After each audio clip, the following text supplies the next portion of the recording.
everybody and welcome to the channel, Bob Sales, this time's next year. So there's definitely been some great drops announced all week. We've actually been flooded with drops, so let's get into the KANG drop. But of course, before we get into the article, let's get into the story. So the villain known as KANG was originally called Nathaniel Richards, a 31st scholar and a descendant of Mr. Fantastic's dad or Dr. Doom. The background on that is very vague and very wish-washy, but that's part of the base story. Nathaniel develops an obsession with history and later finds time travelling tech created by Dr. Doom himself and actually uses the advanced tech to go back in time and conquer ancient Egypt. To the Egyptian people, he has also gone on to rule as Pharaoh Rama-Tut. So after living it up for a bit, he actually got beaten and ousted from his timeline by the Fantastic Four. Nathaniel later reappears 1,000 years after the 31st century. He actually conquers Earth and reinvents himself as Kang the Conqueror.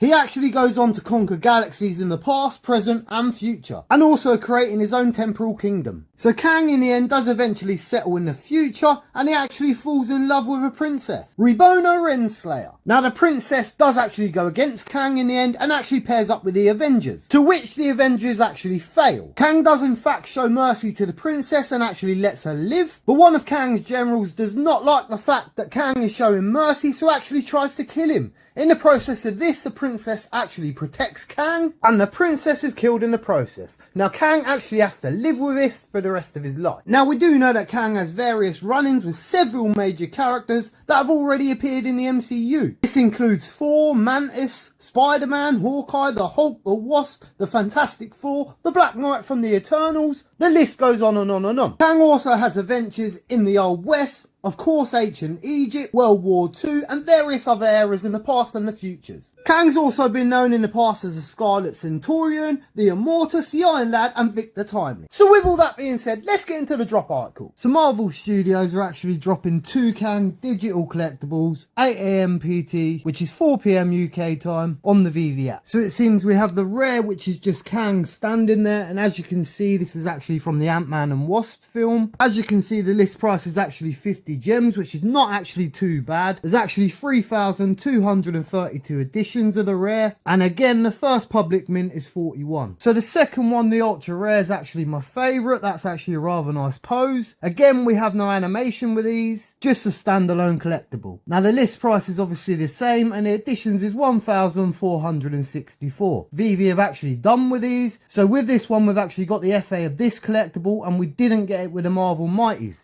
which is a normal situation. So VeVe have actually listened to us there. Now my personal opinion is this should sell out because it's going to be a major character, as I've just explained. But the last week's drops, we have had some good drops and there are a few that hasn't sold out. They've not sold even a third. So personally, I'm going to go for 1 box on this, but do be wary because the X-Men comic is coming the following day and that's probably a bigger drop. So personally, I would say the rare's probably going to go for 35 gems. And I would say the ultra rare's probably going to go for 75 after the drop. I would say this is probably not going to be an instant sellout, but it will sell out within a day. Not what you were expecting, You're just a man. Flesh and blood. Don't tell me I'm a disappointment. No. There is one more thing. It's been emotional.